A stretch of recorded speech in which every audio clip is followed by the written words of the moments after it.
the Horn of Africa. And it's quite obvious that more money has to go into irrigation for agriculture.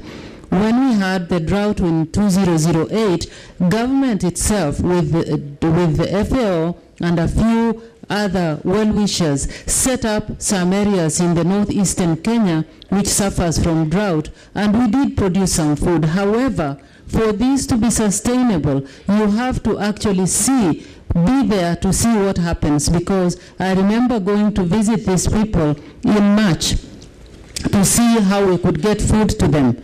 Agriculture in Kenya is private. There is foreign and private enterprise.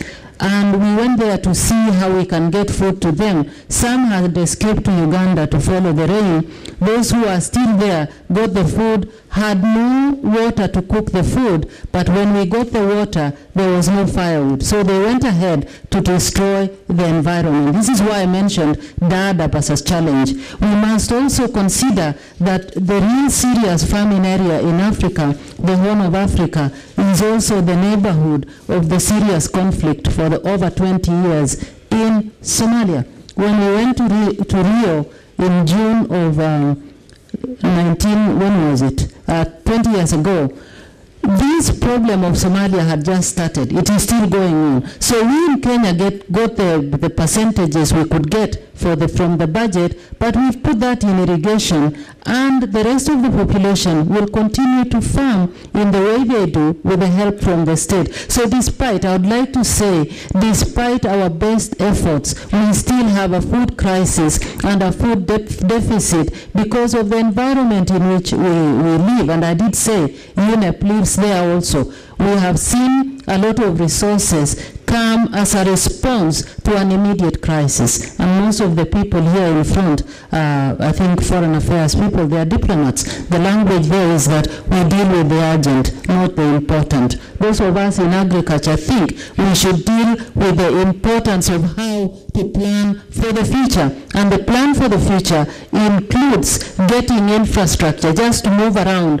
this very, very harsh terrain, as well as investing more in actually irrigation. We as a country have invested in training the extension workers, despite being discouraged about 20 years ago by the IMF. We have put some money in actually getting the extension workers to work with the farmers. So the women are producing the food. But I don't know whether you know how to sell food in some part of Kenya to get to the northeastern. If there was enough time, I would tell you what it takes as a little girl to be sent to the market with perishable food to sell, and then everybody has brought the same, and at the end of the day, you take it back home. This is what we are working on now, to create proper infrastructure, because as people in northeastern Kenya and parts of Somalia and Ethiopia were starving this year, there was food rotting in some parts of the country.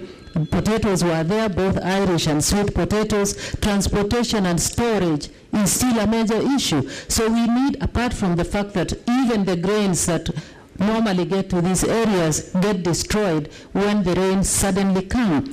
A few months ago, you heard about these things on the television. Today, it is flooding, and they are again ill from too much rain. So I want to emphasize that the policies are there. We have worked on them. We are doing the best we can. We put the resources we need to put there. Not enough, because, of course, today, if I was to go to the Ministry of Finance and ask for extra money, my colleague in the Ministry of Internal Security will get it because of the problem in Somalia. So there is some difficulty there about resources, about dealing with the climate change issues. And as I said, Eastern Africa provides the basic example of what is not working if we do not address the climate change issues more seriously than we are doing at the moment. Thank you.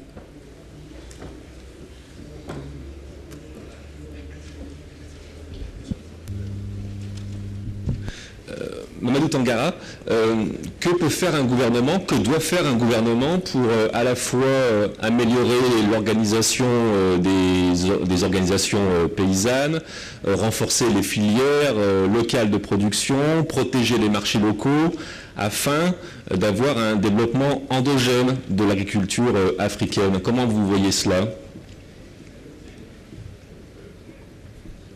Well, first of all, one of the fundamental problems, as I said earlier, is to set our own priorities and reduce our dependency towards foreign aid. Because once you are dependent on foreign aid, they will dictate the way you utilize the money. And I think that brings into question the ownership problem. And I think it's the responsibility of the government not only to help farmer organizations create some kind of organization that will enable them to sell their produce and to pay them in a timely manner also. Because in many countries, one of the problems that we are grappling with is the financing and the processing of what is deriving from agriculture.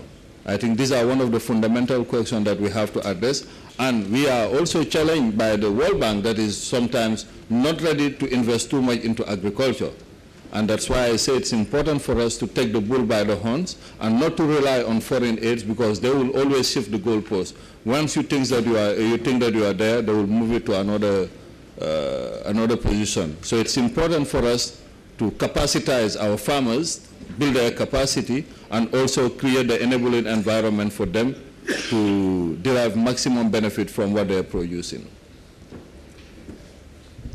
Mais Antoine Gambi, est-ce qu'il n'y a quand même pas eu, j'allais dire, la tentation de la part des gouvernants africains de privilégier les populations urbaines aux dépens des populations rurales, en termes de stratégie économique, hein?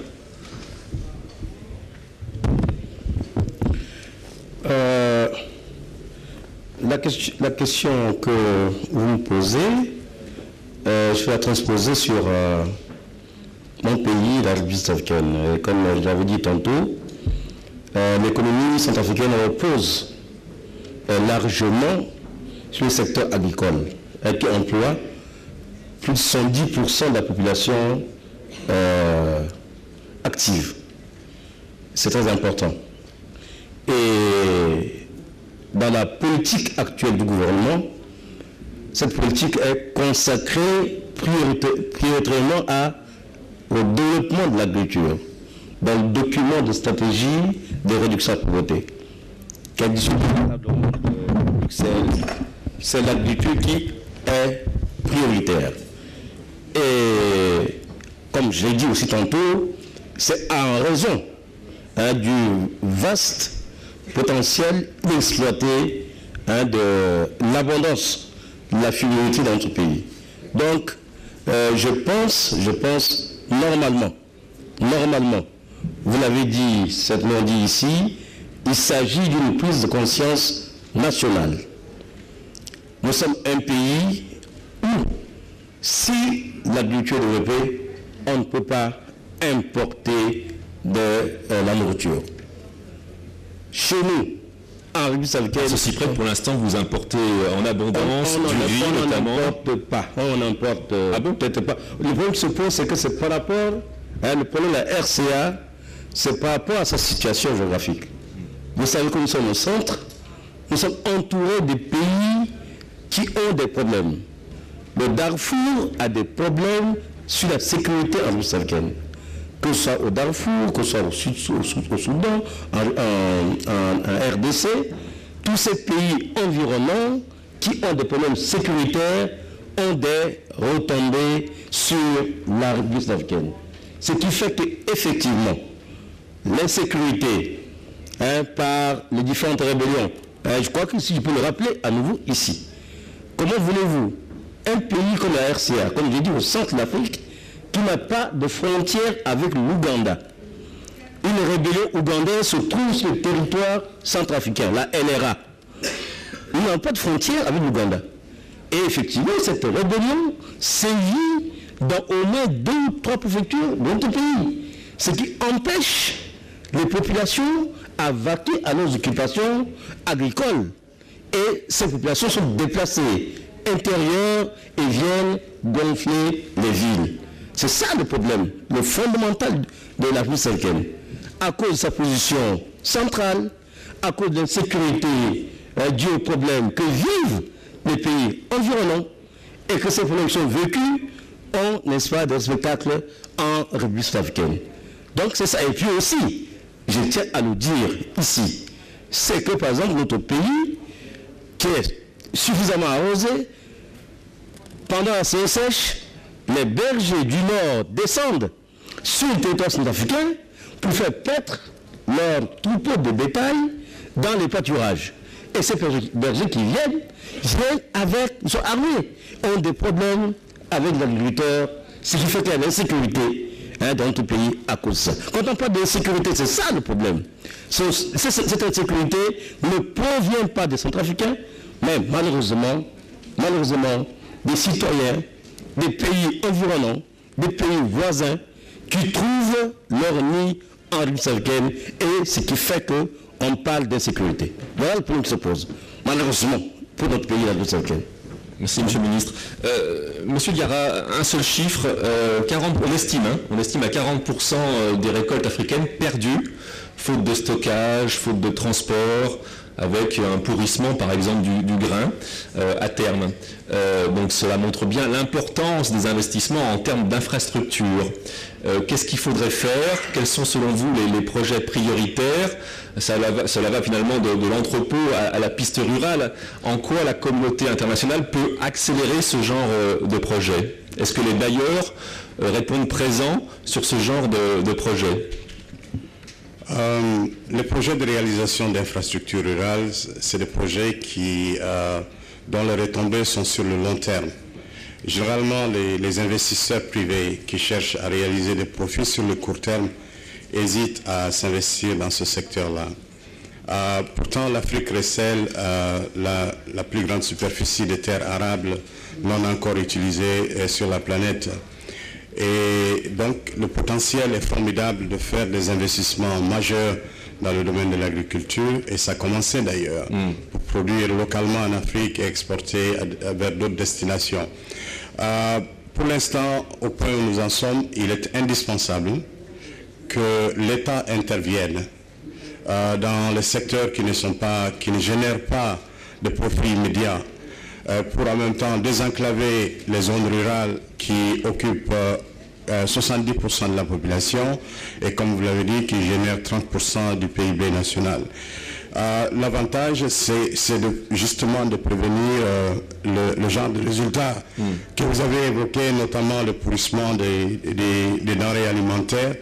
Mais donc c'est donc lié à un problème d'absence de pistes rurales, un problème de déficit en termes de stockage, mais également un problème de transformation de produits vers d'autres produits finis qui peuvent être consommés localement ou être exportés s'ils sont de bonne qualité.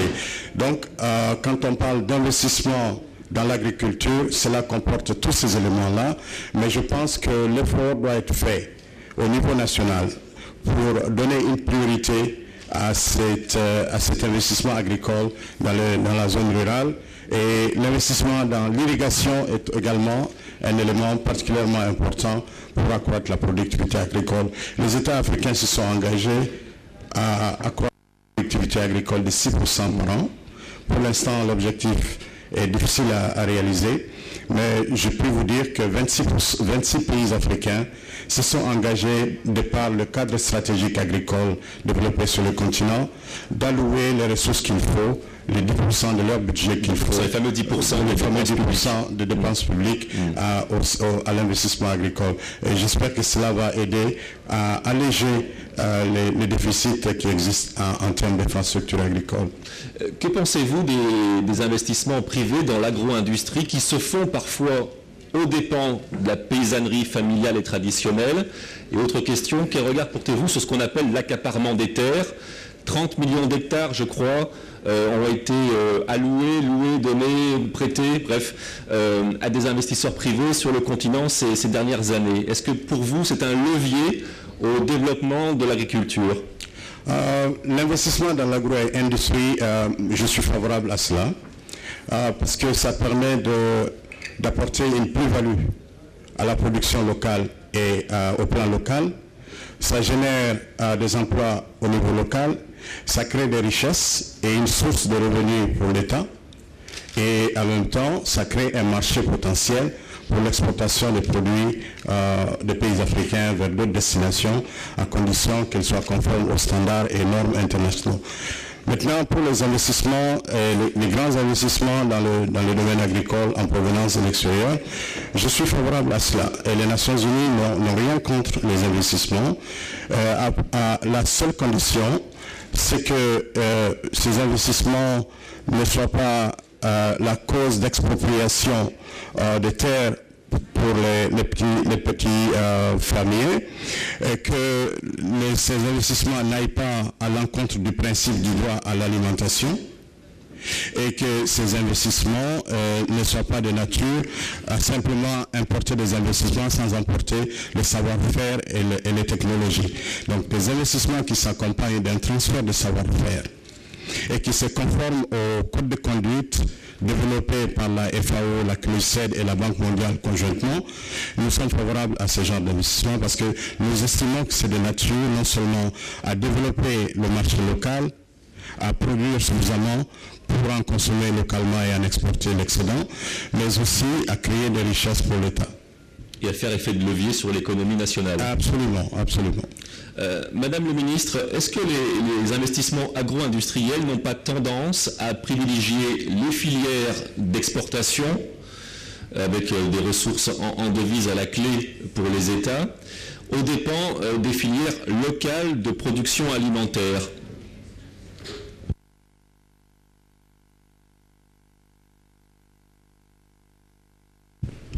Thank you. Kenya's agriculture is actually quite sophisticated, where it takes place where there is rain.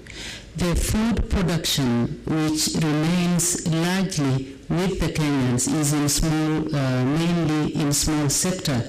And earlier on, you said that maybe governments are not paying attention to them. As a matter of fact, the accusation against government in Kenya these days is that we put a lot of our resources in subsidizing small agriculture. So that area is secure. They have good seed, and we have, as a government, we still retain the seed production essentially because we want to ensure that this is available. In the other area that you talk of agro-industry, actually the large-scale farmers do not really concentrate on food production as such unless we think we can put tea and coffee in that industry. I suppose they are food. Anyway, this production of for the market remains with coffee and tea, and in more recent years, horticulture has come up to surpass the two of them put together.